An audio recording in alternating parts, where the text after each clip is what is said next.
Welcome to Never Mind The Ballots election countdown. There's just 28 days to go till Britain goes to the polls. And there's meant to be a bit of a truce today. It's D-Day.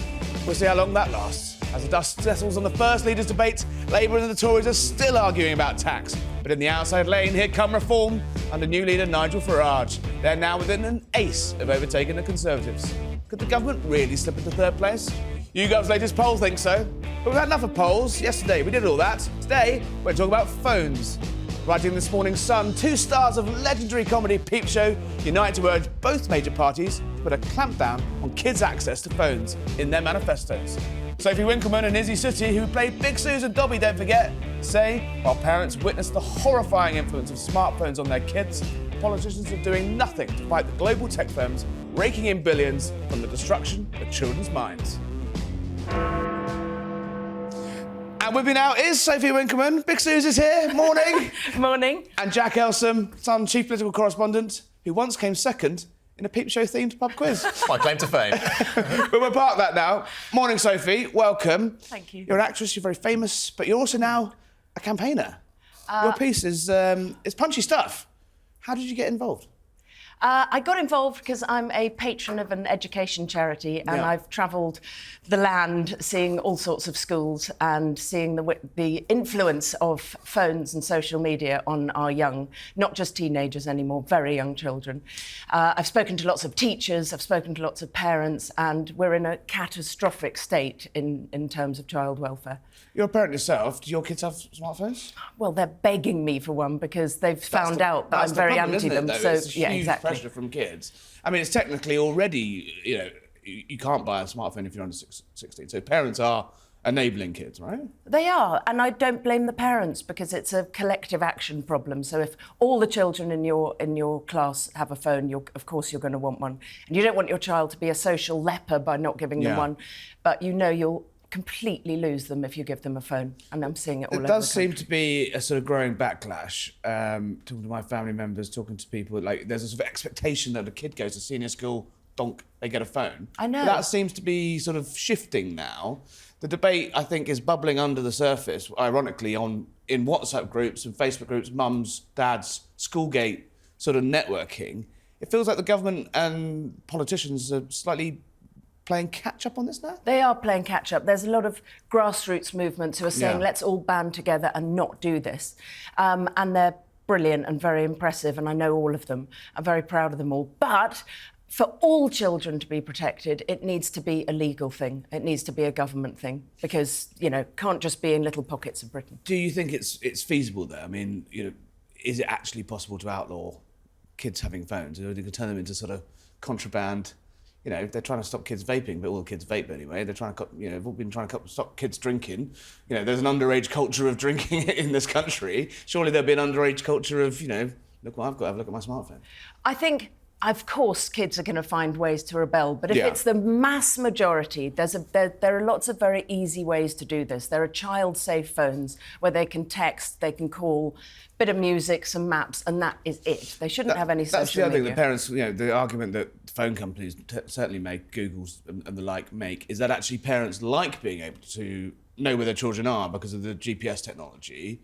You're saying there's ways of doing this that, you can have that with... You can have a little tracker. You can have a child-safe phone with a tracker. Exactly, you really can.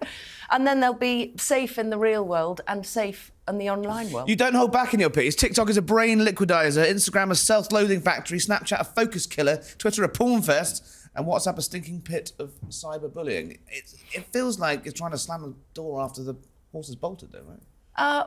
Well, I think there has been far too much laxity in terms of letting children be on this rubbish. And I think it's a tragedy. I don't think that's an understatement. I think a lot of children can't focus anymore. They can't read books anymore. It's not just the awful online content they're seeing. It's the fact they're watching total garbage, very, very quick-fire videos. And teachers are saying to me they cannot focus for 5 minutes. And that's brain damage. Well, Catherine Birbalsingh, you quote in this piece saying that actually you're seeing a direct effect on GCSE results for kids that have phones and kids that don't. Absolutely. She says the kids in her top set don't have phones, the kids in her middle set have phones with supervision, and the kids in the bottom set have phones with no supervision. It's that simple. Rishi Sunak sat right where you're sitting not that long ago and admitted to me actually that his kids do have smartphones. Do you think, do you think he sort of gets it? Obviously, there's a bit of a sort of growing sort of backlash on it. They're talking about banning phones in classrooms. What would you like to see the political parties do? I'd like to, and by the way, I'm sure Rishi Sunak's children have very little access to all the damaging things. I'm sure they're very, very, very careful. Well supervised and very well supervised and taken care of. I'd like to see them ban all social media for under 16s and ban the ownership of smartphones for under 16s. They're too young and it's ruining them all. Realistically, is there not a middle ground though? Of you talk about in France the ability to get these phones that are, they have all the things you kind of want, but they don't have the access to the apps. That's not necessarily on the government to sort out. That's on the a sort of market solution for the phone companies and the tech firms to do. Exactly. Why don't you think they're doing it? Maybe they're not under enough pressure from the government. That's why you're here. Yeah.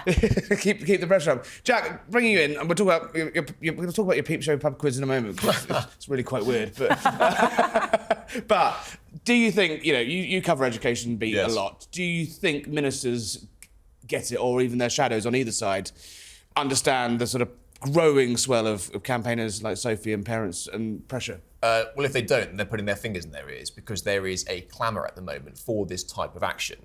Rachel D'Souza, the Children's Commissioner, I've interviewed her in the past. She's a massive advocate of brick phones, bringing back the sort of, the type of phones where you can have the classic the Nokia bricks that we know and love. Exactly. Didn't do me any harm, did it? Well, exactly, and you can still play a few games like Snake, but mainly it's a safety device in case you get into trouble and you're a small child on the way back from home, but you're not exposed to the type of social media that you have. There was a recent Education Select Committee report which said this exact thing.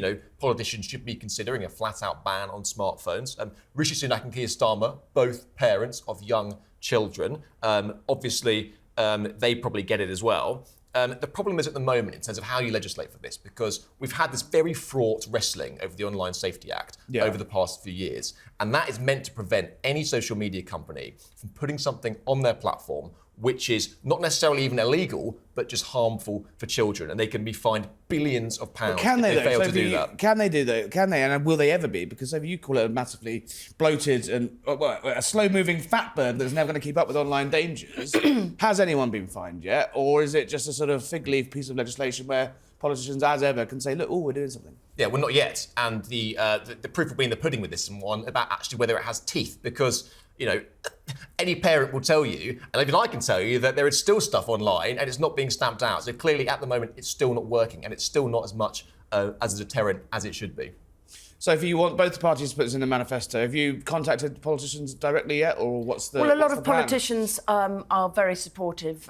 Rosie Duffield's being wonderful in Labour. There's a woman that knows all about online abuse, Yes, exactly. Miriam Cates has been brilliant, and lots. William Clouston's put it in the Social Democratic Party manifesto. I'm not sure they're going to win many seats, I'm afraid. They're doing well. I know, but you've got to take that out. Please take that out. I don't want to be patronising. You're naughty. You've got to take that out. So Rosie and Miriam being brilliant, and I've got a few meetings coming up, but the leaders haven't said much about it yet. Jack, what do you reckon? Do you think this, Keir Starmer obviously is going to say very little in his manifesto that's going to tie him down, but Rishi Sunak seems to be throwing everything at the wall that could possibly make him vaguely popular, and is a man that quite likes banning things. He wants to ban cigarettes for kids. Yes, exactly. Do you think there's a chance of a sort of manifesto pledge on phones? It's interesting. I mean, everything is on the table. By the last few weeks, it has been policy blitz after policy blitz since this election campaign started. Sophie and Isy's piece highlights a very interesting statistic, which says that actually this has got broad support across parents. It's a very good piece. I recommend reading it. Keir Starmer playing it very safe in the manifesto campaign so far, and so you might not see him sort of rocking the boat in this way. But definitely, he has been also quite, interventionist and, quite, government-led, I think. And so when he gets into power, if he gets into power, I should say, sorry, but if the polls are, if the polls are going 28 days to go, Jack. We're trying to keep him competitive. But he might. This is probably something which he will look at. He has expressed massive sympathy for it in the past, and it might not be in the first King's speech, but down the line, as this campaign builds, it is probably something he won't look at. I think what I find frustrating is that I think both parties are pledging to spend millions and millions on the mental health crisis in young people, putting mental health professionals in schools and really going mad on spending. And if they just did this, I think they'd have to spend a hell of a lot less. At source rather than trying to patch over what's Labour's pledge and manifest. I think Labour want to put suicide prevention on the curriculum, which putting that idea in young people's heads, why don't you just stop them watching suicide material online? I think that might be and obviously rather there's sensible. a lot of tragic cases that you highlight in your piece. Like, when will it actually be enough? Do you think parents are sort of forgotten? We talk about pensioners a lot in the election. We talk about sort of blocks of voters. Do you think the parents have sort of been slightly forgotten? Sort of the Schoolgate vote. Do you think it's going to be an unexpected sort of result in this election? I think they're quite ignored, and I think they're much more powerful than I think politicians realise, and they're going to have a big old say in this. It could be a big vote winner. Sophie Winkleman, Fix News, campaigning superstar. Thank you very much for coming. Never Mind The Ballots. Thank you for having me. Not at all. And let's get back to the politics. Jack, interesting chat there. Any chance, really, do you think, as Tories' manifesto commitment, or needs a bit more pressure? I don't know. If there's any time to do it, it's going to be now for the Conservative Party, because they can get the parent vote on board. At the moment, they are just throwing everything at this campaign. They're chucking the kitchen sink at it. We got policy blitz after policy blitz. So there's a chance. Keir Starmer, I can't see him doing it at the moment in the election campaign. But if anyone could do it afterwards, maybe with a big majority, it could be him. So who knows how the campaign goes. While we're on Keir Starmer, another headache for him developing in Wales. Not the place we focus most of our attention on, Never Mind The Ballots, but he was campaigning with the leader of the Welsh Labour Party, the First Minister of Wales, who's now lost a vote of confidence. What's happening? This is actually a really serious issue for Keir Starmer. I was in Abergavenny last week at the Welsh Labour campaign launch. Keir Starmer and Vaughan Gething, the Welsh First Minister, who has had an absolutely torrid few months in office because he's been dogged by a scandal. He's only been in office for 100 days or something. Yeah, exactly. It's honestly, but you talk about politicians having honeymoons, he sort of walked into a bear pit, and it's all because of this dodgy donor scandal which he's been caught up in. Keir Starmer last week, hugging him, slapping him on the back. I completely believe this man's done nothing wrong. I'll defend him to the hilt.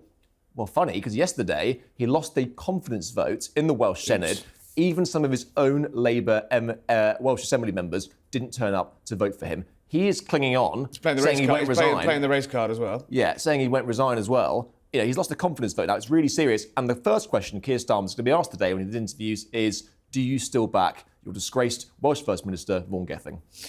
Well, I mean, is it just me that thinks, you had such big beasts. You had, Nicola Sturgeon. I mean, maybe we could call the Mark bloke, what's he called? Mark Drakeford. Probably not a big beast, but, as close as you get to a big beast in Wales. The sort of criteria of the sort of second-rate devolved politicians is pretty poor, isn't it? Yeah, I think that's probably a pretty fair assumption. You hapless Hamza Yusuf, you've got Gething now looking like it's going to get turfed out after 100 days. Yeah, it's because what most of them do, most of their playbook is, it's all Westminster's fault, it's all Westminster's fault. And they manage to sort of get big popularity from doing that, but actually scratch under the surface, they're not massive political heavyweights when it comes to it, and they're not very good at politics, and they can't see round corners, and I think that what we're saying now is just the latest iteration of that. Right, talking of politics, Labour, Tories, Rishi, Starmer still arguing about tax, to fall out from the debate on Tuesday. It feels to me like Starmer should have shut this down at the debate. If he had this letter that said that the Treasury didn't actually cost the £2,000 extra that you're going to be paying in tax if Labour take over, why did he not just do it's very bizarre, and I think he'd probably be kicking himself that he didn't do it. He sort of did it towards the end of the debate. Think of his feet though. He had 12 opportunities. I know to shut this down. He's just a bit. Yeah, and not once did he say, actually, this is wrong. There's some, people out there that reckon, he had this golden letter from the Treasury, which potentially he could wheel out. After it would have been the knockout blow. It would have been at the time. The problem is now, this row that you said has been rumbling on, and all we're talking about is the possibility of Labour raising taxes. And that's going to be the discourse that cuts through. Most people probably won't have seen Labour, calling them a liar. But what they will have heard is the words Labour and tax rises in the same sentence. Like the Tories have said, a massive elephant trap. Either one. A massive trap. and Starmer just walks straight into it. Doesn't bode well for, his. No, it doesn't. Judgment. And what you're seeing now play out through this campaign is almost a bit of cat and mouse when it comes to taxes. The Tories go, we'll do that, will Labour match it? And then Labour panic and either say, oh, well, we won't do it, in which case the Tories can go, aha, well, look at them. Yeah. They've refused to rule it out. Or they do match it, as we saw with VAT, and it leaves them very, very little wriggle room if they ever get into government. But the problem is, for the Tories, it doesn't seem to be doing much good. You've got Nigel Farage, 17 points? Yes. Reforms since he's come back. Tories on 19? Yes. If that was replicated on polling day in 28 days' time, that's going to be, that's wipeout territory. It is a horrific pincer movement Rishi Sunak is now in, because Keir Starmer has cornered the centre ground. Rishi Sunak tries to sort of appeal to maybe more of the right, but he's coming outflanked by Nigel Farage's reform insurgents. He can't take on both at the same time. The problem is that, yes, Nigel Farage is on 17 points. Rishi Sunak allegedly is on 19, according to those opinion polls. How that shakes down in seats is not going to be the same. You know, But it's going to deprive them of, it's going to deprive the Tories of... Exactly. Reform could still end up with one seat, maybe Clacton. Nigel Farage might win that. He's odds on to win it at the moment. But in hundreds of other seats, you could see the Reform vote eating into the Conservative support and gifting Labour an even bigger majority than they're already on course to get. There couldn't actually be, I don't think, a more perfect scenario for an insurgent right-wing party to cause utter devastation to the Tories. That's what Farage is doing, right? Yeah, massively. He's licked his finger, he's put it in the wind and thought, if not now, then when? Yeah, exactly. All the stars are aligning for him. And I asked him at the press conference a few days ago about the prospect of a Tory wipeout, and he was pointing to Canada, where sort of the Reform Party there, exactly, just took over and almost went down to 2 seats. Yeah, exactly. It's D-Day, bit of a truce. Rishi and Starmer are on the way to France, I think, to will it last? How long will the truce get through?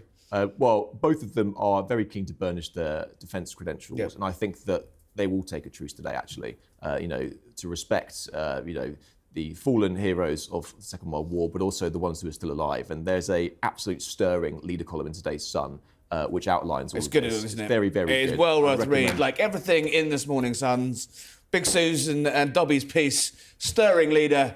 Come on then, your favourite person in the world. What did you call him the other day? A twerp? Ed Davey. What's Ed Davey been up to? Ed Davey the Can we have a plonker. look at Ed Davey's latest... oh, there he is. My gosh, look at that. It's just unbelievable. We Will Rock You he's doing there with what looks like he's unveiling the Liberal Democrats' new shadow cabinet. Fantastic. People say this is a great strategy to get media attention, which it is, because it's getting on the airwaves, but it's a media strategy for him looking like a bit of a clown. It's not actually... It's the only way, he there. gets in the sun. So long may it continue. Water slides, big, what are they called? Yeah, Big and a speeding bouncy fine to go along with it. And a speeding fine. So I like a speedo fine because of his wearing swimming trunks. Okay, on that we will end it. That was one of the worst puns I've ever heard. But, Jack, thank you. See you very soon. Thank you to all our guests joining me today. This was, of course, Never Mind The Ballots election countdown. Don't forget to subscribe. See if I can do it right today. YouTube.com/@SunElection. You'll see the videos first. See you tomorrow.